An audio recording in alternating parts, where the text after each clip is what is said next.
I've known him far longer than any of you have.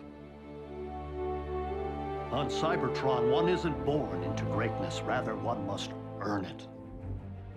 And he was different before he was made a Prime. My name is Optimus Prime, and I send this message. Though we did not choose to be of Earth, it would seem that we are here to stay. If you approach this planet with hostile intent, know this. We will defend ourselves. We will defend humanity.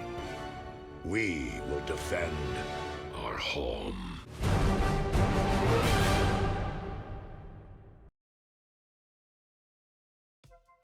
Transformers Prime was a show that ran from winter of 2010 to the summer of 2013 on the Hub network. It stars such famous names in the franchise like Peter Cullen and Frank Welker, with both reprising their roles as Optimus Prime and Megatron respectively from the G1 cartoon. If anything, this show has almost everything going for it. So why does it suck so bad? Okay, I'll rephrase that. It's not terrible. It's not even the worst Transformers series, but it's just kind of lacking in, like, everything.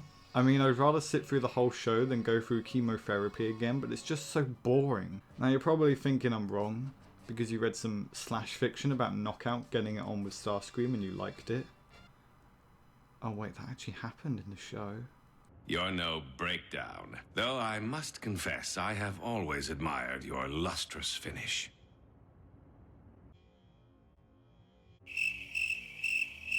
My point is, everyone is entitled to their own opinion. If you like this show, then good, keep liking it. I ain't stopping ya. Unless I do.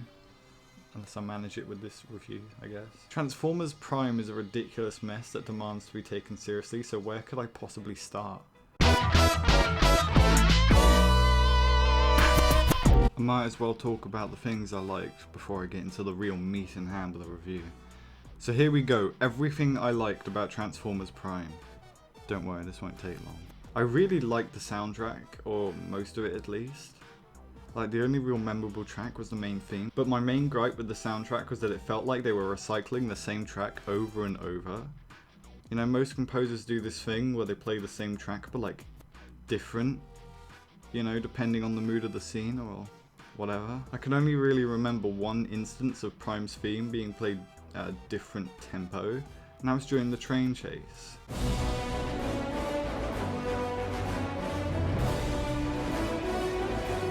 But speaking of the train chase, I felt that it was actually an exciting, tense scene. Even if the setup doesn't make sense, like, they're on this train with a bomb, if it goes off it'll blow up, like, 5 states. If this baby were to melt down, it would irradiate this state and the 4 next door. Yet this guy is all like, if I can't have it, no one can, and blows up the tracks. I mean, I'm just presuming here that the resulting impact would blow it up. Like, did he know that Prime was going to stop the train? Hey, what's that? What's that over there? Is that the script? Did you read it too? Even earlier, the Autobots went into a train tunnel and he's all like, that's a tactical deficiency. Tactical error. Only one way out. Yet he does nothing about it. So like, what was the point of saying that? Anyway, Prime has a few moments like this every now and again of like exciting set pieces. I mean, we don't really care about the characters or anything that's really going on, but you can't deny that these scenes are pretty well executed. I think the show can be quite funny when it needs to be. In fact, let me describe to you one of the many hilarious scenes in this show. Okay, so Bumblebee's driving along with this kid and him, and then Megatron comes out of nowhere and shoots Bumblebee with this EMP thing, and it fucking kills this kid. And so instead of Bumblebee going to a hospital, he takes him out into the middle of the fucking desert. And then he takes him back to their base, and this kid goes, "Mom." And then Ratchet comes up with a completely bullshit, stupid theory that if they expose him to this alien shit, it will cure him. And instead of giving him cancer, it fucking cures him. And so the mum has a bit of a hissy fit and leaves with the kid, but a fucking tornado comes out of nowhere and almost kills him. He's a Bumblebee to rescue him. It's like, what the fuck? The animation's alright, I guess. I wouldn't call the character designs anything special. A lot of them felt too similar, and it just seemed like too many of them had like the same sort of face structure and helmet design. They feel safe, if you get what I mean. Like the designers were afraid to take any risk with visually diversifying the cast too much. When Knockout says that there's no brainwave activity, like the monitor shows brainwave activity, like what's going on there? YouTube Bumblebee, can you start rotating, please? We're gonna need some mocap on the back there, fella. Most of the voice actors are pretty good. Steve Blum is probably the best Starscream voice, not so much in character though. But so many performances just fall flat due to bad dialogue and terrible direction. But the conditions are much too extreme, even for we Autobots. He just said it a bit weird. Shouldn't it be us Autobots and not we? It just sounds a bit odd, it's just weird. Ratchet and Ernie Hudson were like the two best characters in the show, just because they didn't chat constant shit and got stuff done. Like Ratchet felt like the only character who had like an arc, and Ernie Hudson got a few laughs out of me. You're gonna tell me everything I wanna know? That's pretty much it. That's everything I liked about Prime. So what about everything else?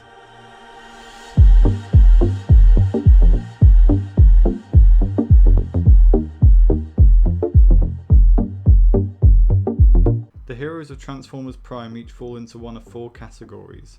1. Annoying. 2. Boring. 3. Annoying and boring. 4. The only likable 2. Most of Prime's characters were very well designed and had a lot of potential. Get used to that word, kids, we'll be using it a lot. For the most part, they were laid out fairly well and had an involved backstory to expand upon in further episodes. The show's biggest flaw is that it almost never really lived up to any of that potential. Let's look at a few examples, shall we? The show is called Transformers Prime, so I'm gonna assume the show is about Optimus Prime. Unless it means like the characters are in their prime, which is a bit fucking dumb. To be honest, I'm not completely sure who the main character of Prime really is. I mean, it really ain't Optimus. He didn't really go on a hero's journey or really grow as a character, and he was boring. Now you might be saying it's Bumblebee, because at the end he became all like, great, I guess. But he was always a side character, and he only became important right at the end. He never really went through any kind of arc. But don't worry, I'll get to that later.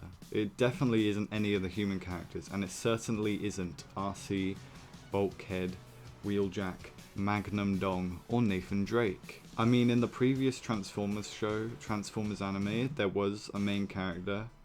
You know, someone who goes through an arc, someone you care about, someone like you watch their journey as they grow. You know, it was Optimus Prime's story, and it was his journey to become the leader that he's always been. I mean, what made animated Optimus so good was that he was the opposite of Optimus Prime, or a hero in general. Like, he reluctantly admitted he was a soldier when questioned by the others, and he didn't think he was worthy of wielding that big fucking hammer. People kept calling him a hero, but he was confused and uncomfortable about it because he didn't feel any different. He went up against the likes of Megatron because he had to, because nobody else could or would, and because that small group was Earth's only defense. I mean, that's pretty good in my opinion. Prime Optimus Prime is never given the explanation that he was heartbroken or anything else. If it was some kind of pain, they never said so, and they never explained or explored it. He was joyless and disconnected because he was joyless and disconnected, and everybody just said that's what Primes do. He wasn't even like that to start with, being more like Jack, but apparently you understood your personality in order to make room for the Matrix. Never seen Optimus laugh, cry, or lose his cool. While Optimus certainly keeps his emotions in check, I've known him far longer than any of you have. And he was different before he was made a Prime. Honestly, by the end of it, I couldn't care less what Optimus was doing. I mean, joylessness is not a plus of war. When you look at the real people actually fighting in real wars, the news reports covering the actual soldiers, look at the football games they play, the nicknames they give each other, and the photos they carry around. It's not just about blowing off steam, it's about remembering why you're fighting and the things you're fighting for, and hanging on to them. If the war ended today, who would he be then? What is he fighting for, as opposed to fighting against? I mean, freedom for sentient beings that you won't even engage with? Although admittedly, freedom does entitle him to be as disconnected and joyless as he wants to be. Optimus Prime was detached, uninvolved, to the extent where he left when anything non-mission oriented occurred. And he was also the least developed or interesting character of the entire series, a series that was named for him. It wasn't until he was reverted to Orion Pax, which was also quickly undone, that he became more than exposition and stoic speech. But again, we'll talk about that later. Peter Cullen is an actor. What they gave him is a waste of his talents because of how limited it was. Exposition, speeches, and the occasional flash of anger that went away as quickly as it surfaced. You know what he did in G1? She was playing Roboto Possum. He did anger, he did trash talk, he told Blaster to shut the fuck up. I mean, he talked to Spike about his dad, he told Einhide there was a thin line between remember, being there's a a hero. thin line between being a hero and being a memory. Yeah, you can shut the fuck up. He deferred to the other Autobots for ideas when they couldn't catch Nightbird by saying, don't need to raise your hand. Suggestions, and you don't need to raise your hands before you speak. He got great memorable lines that were part of his everyday speech that made him the voice of everybody's favourite robot dad, Not one of my better ideas. rather than being a speech and making him the voice of a robot army man. But I will say this for Prime Optimus. There was one scene that made me laugh just because it encapsulated why I don't like the character in one word. Optimus, you want to see something funny? No. Now don't get me wrong, Prime Megatron stole a ton of scenes, but where the character really failed was having any kind of coherent direction or agenda. There was no season or series-wide agenda. Every time something new came up, he would jump at it and try to make it his, and do so with great gusto and presence. But he was never in the driver's seat. There didn't even seem to be any reason for him to stay on Earth. Like, what were they doing there? They collected Energon for a while, but what did they do with it? They weren't actively trying to repair Cybertron. They didn't do that until the Omega Lock made that possible. Was he taking over Earth? Aside from a brief stint with Darkmount, nothing ever really happened with that. Everything he ever did was driven by external factors and circumstances.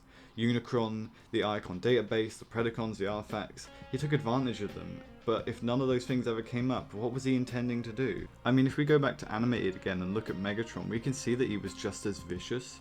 He was just more cold about it. I mean, he took control, he was behind most of Season 1 pulling the strings, and he did it while he was just ahead. He spent Season 2 building and choreographing a planet-wide invasion of Cybertron. He had an agenda from the first episode, to rebel against the Autobot oppression and tyranny that had driven them from their rightful homeland, and reuniting his displaced people. Anyway, back to Prime. Hey, remember RC? She would have probably been a lot more bearable if her two main sources of angst weren't, like, exactly the same. Like, if I could describe RC in one word, it would be redundant. See, the problem with RC is that we were supposed to care about her grief over the loss of two of her partners, and her disdain of the killers.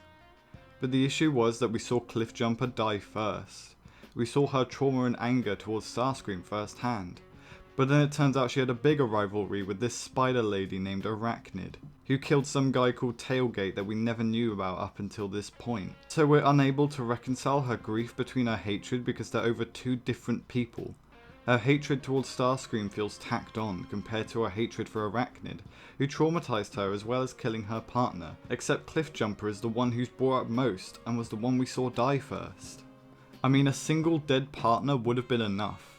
If anything, they're just needlessly overcomplicating her backstory.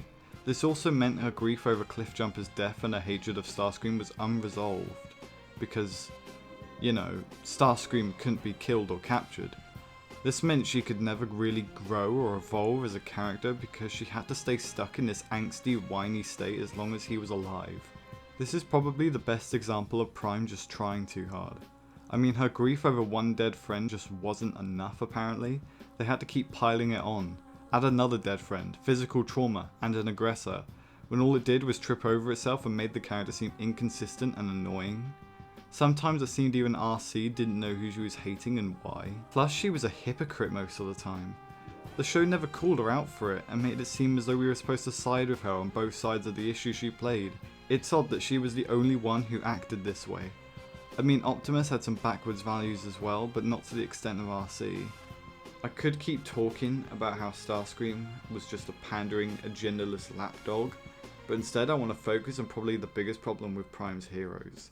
They lack individuality. What made the characters interesting and animated, and hell even the whole show, was that each of the characters had a different way of handling a situation, so each encounter would be different. Characters even exchanged banter just to make them a bit more enjoyable. I mean, sometimes the banter wasn't great, but still. And who uses ice as a weapon? I mean, what are you, a refrigerator? In Prime, everyone handles the situation exactly the same. They punch it, or they shoot it, and it gets boring really fast. I mean, even the sound design of animated contributes a bit to this. When Bumblebee walked along, since he's so small, it just sounded like frying pans just sort of clanging against the floor. When Bulkhead was walking along, it was like some fucking massive footsteps. Just gave him a bit of sense of weight, sense of individuality. The Prime, everyone makes the same fucking noise when they take a step, and it gets really annoying really fast. Oh, fuck it.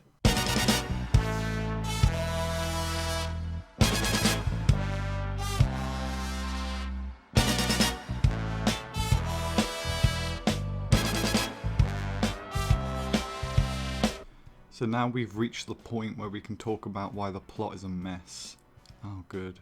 Let's start at the beginning. When the show started its pre-premiere marketing, the writers were all like, it'll be exploring what it means to be a Prime and shit. Which is kind of what Animated did, but whatever. I'll come back to that in a minute. First 5 episodes of Prime are fine. Most of the complaints I have of the show don't really apply to them. But a problem I have with it is that the stakes are like too high. This kind of leaves the writers in a bit of a pickle because they can't really have something with stakes that high again. I mean, not for a while anyway. I can forgive them for this. They were just trying to find what shoes fit them, So after a boring, emotionless battle inside Unicron, the most important thing ever happens. Optimus Prime forgets he's Optimus Prime. He thinks he's Orion Pax. He goes away with Megatron, and that's how Season 1 ends. Not only did this actually kind of excite me, because I was wondering how he was going to get out of this one, but it also made me think back to the show's marketing. This is a prime opportunity to delve into the themes of leadership and what it means to be a Prime. Orion could spend the whole rest of the show's run trying to get his memories back and potentially becoming the leader everyone needs. The closest we've ever seen to this idea in Transformers is Hot Rod in Season 3 of G1, but that wasn't handled the best it could have been, so this would have been an opportunity to get this right. Season 2 begins and everything's kind of fucked. Megatron seems to have the upper hand, the Autobots are freaking out, and Orion is unable to tell whose side he's on. Great, now let's just see how this unfolds.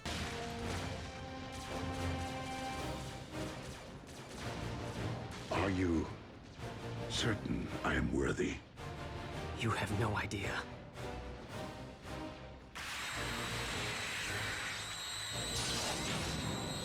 Oh.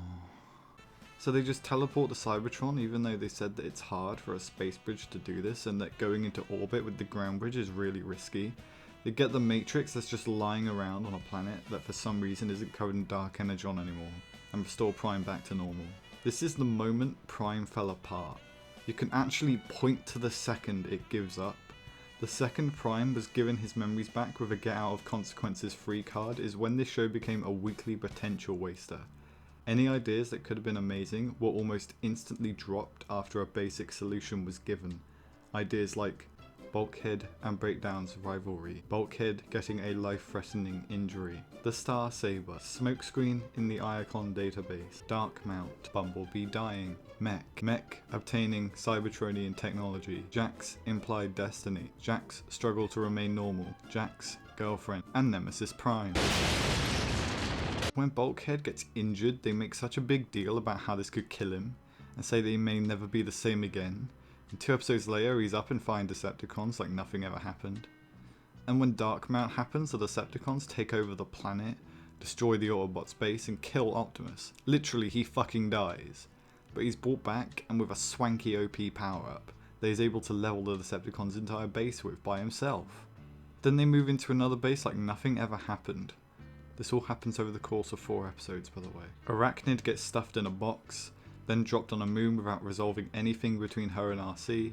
Dreadwing, Megatron's most loyal lieutenant and invaluable asset, gets killed off for no better reason than the voice actor was finished. Breakdown's death, which could have resulted in interesting results for Mech getting its hands on Cybertron biology or tech, and Mech itself, a group that could have had interesting effects on the war, and was positioned as a third faction, were both hastily done away with in about an episode.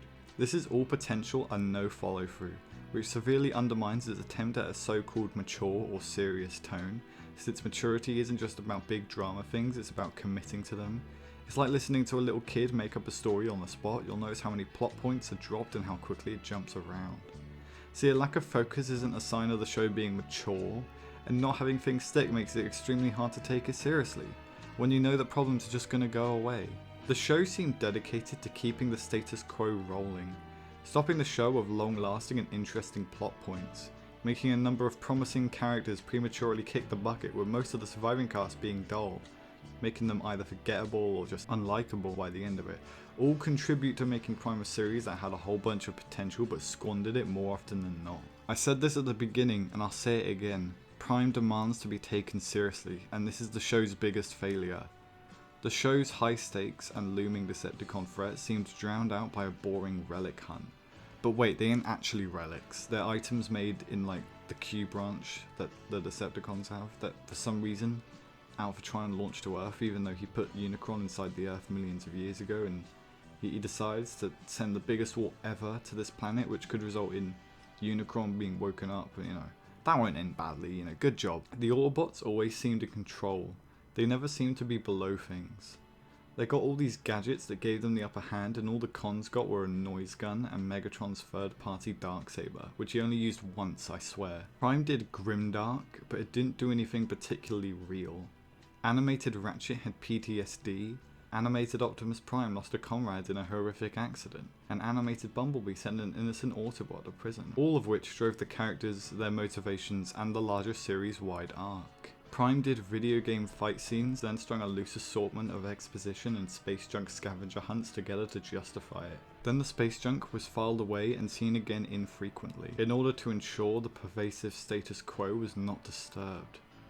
The Autobots were rarely ever put into a position where they straight up lost. Or at least, they lost and it mattered. There was no tension and virtually no stakes, and all this leads to the ending. The final episode of Transformers Prime is worse than having your cat being skinned to death by a bear right in front of you. And believe me, I know that for a fact. So here's the setup. The Decepticons are about to unleash the Megalock, a giant laser with the ability to cyberform a planet onto Earth.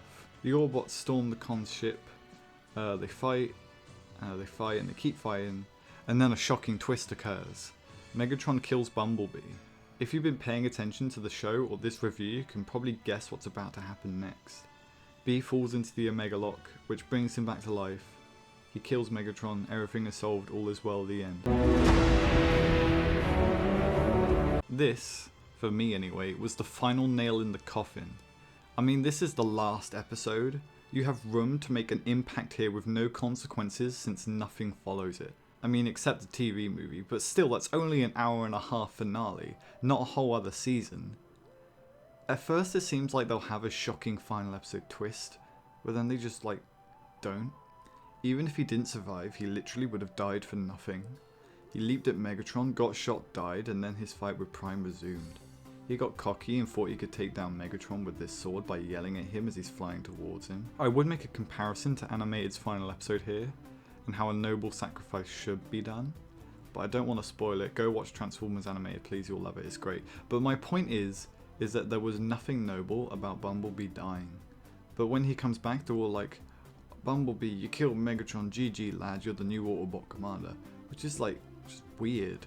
They act like B was the main character, like he went through some kind of big arc, but he didn't. It's like if at the end of Return of the Jedi, as Luke is having that big fight with Vader, C-3PO walked in with a Glock and shot Vader and the Emperor right between the eyes. Then all of a sudden it's revealed that the trilogy was about C-3PO.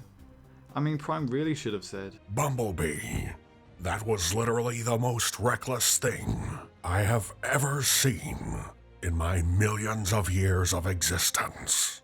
What were you thinking? If not for that convenient pool of cure-all death remover, you would have rotted on the floor like the bug you are. And you come to me expecting a promotion. If anything, you're getting demoted. You better know how to use a mop. But he didn't. Then they go to Cybertron, and then a boring, uneventful, dumb movie ends the series. Unicron gets resurrected and plans to destroy the planet's core, but instead of going directly to the planet's core, he battles the Autobots. I mean, he really didn't need to, like, at all. And then something happened with Shockwave, Starscream dies, Knockout joins the Autobots like nothing ever happened between them, Optimus returns, he fights Unicron, Optimus dies, the end. How many Transformers movies have there been? Like 7? The original, the 4 Bay movies, Animated's movie, and Prime's movie. I mean, if I were to rank them in some kind of order, it would be like this.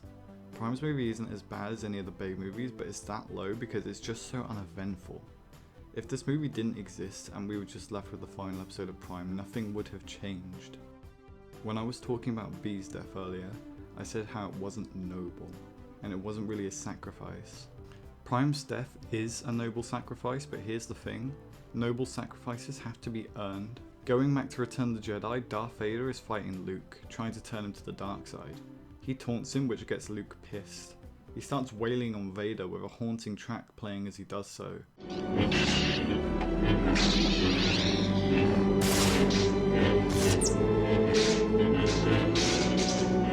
This is the moment Vader realizes that he fucked up. His love for his son outweighs his lust for power.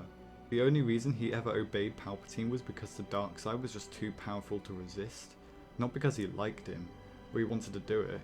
In this moment of realization, he kills the Emperor, killing himself in the process. In his dying breaths, he confesses to Luke that he was wrong, and that the dark side just isn't the way. Vader's character arc led to this point, which ends in the most heartwarming and satisfying way.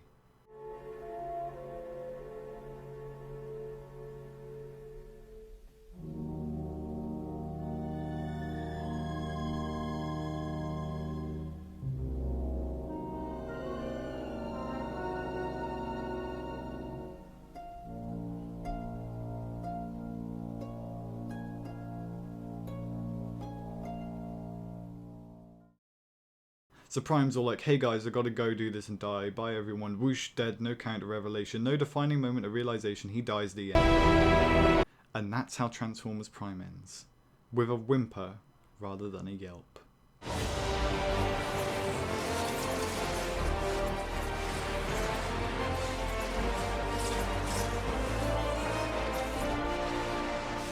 But merely a new beginning.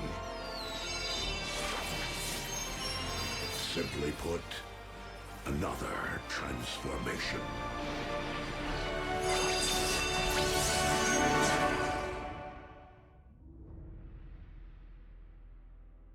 A lot of people really like this show.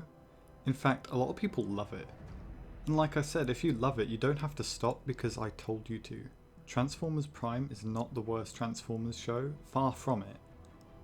But it just didn't meet any of the potential expectations or promises it set or started with.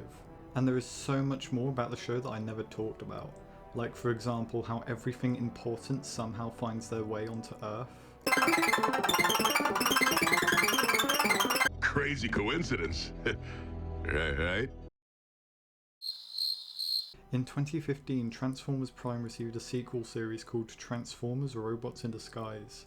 Continuing Transformers Prime is like continuing the Holocaust. You didn't get it right the first time, so let's try again. I'd argue that Robots in Disguise is better, only because it doesn't take itself seriously. It knows that the whole concept is silly and it has fun with it. I mean, the writing ain't great, but that's not the point. It's solid, fun entertainment with characters I like and enjoy watching getting into these skirmishes, which is what Prime was seriously lacking. I'm not entirely sure what the overall message or moral of Prime was. I'm sort of leaning towards being a leader is hard. Or maybe it's be reckless and die, you'll end up coming back to life, you'll also get a promotion. I'm going to assume that if you've watched this review, you've seen Prime. If you haven't, then you've probably made up your mind at this point. Just watch Animated instead. The story's pretty neat, characters are great, the animation is decent and it has the best version of Megatron. It's by far the best Transformers show, with Beast Wars coming in at a close second for most of the same reasons. Before I finish, I just want to talk about this weird moment in the series. It just stuck out like a thing that sticks out weird. The 8th episode of the first season features a short scene at the end of Bumblebee and the kids celebrating their victory after brutally murdering at least 30 people.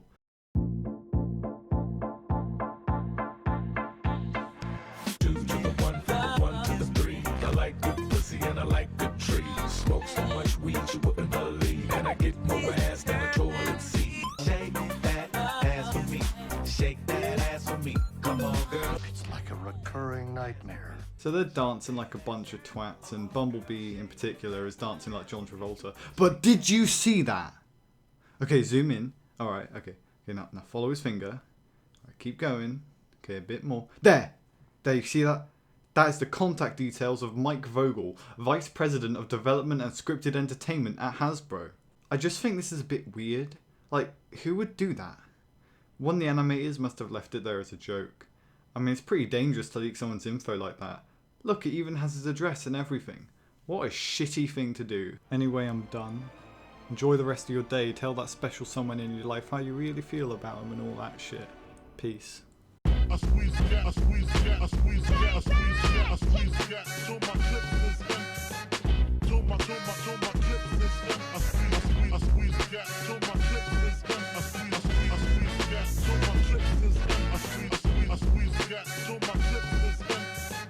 Show my clips is done. I squeeze cat. Show my clips is done. I squeeze cat. Show my clips is done.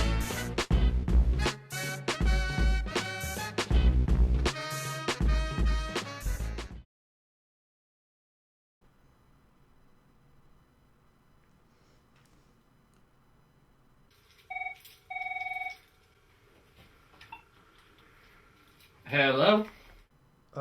Hi, is this, Mike Vogel? Yep. Yeah. I was just wondering, your show, Transformers Prime, is there any chance you could take it off the air? Did you check your local listings at hubworld.com? No, I wasn't asking for listings of the hub. I was asking, can you take it off the network? Can you remove it? No problem. I have the schedule for every city memorized. You guys are channel 294. I don't know. I just want you to remove, because it's kind of shit, honestly. Like, it's not worth anyone's time. Anyone involved is just like... You're welcome. Bye. Well, no, I'm just... Was that? Not... Sorry, you're breaking up. Okay, I can't... Bye then. What a cunt.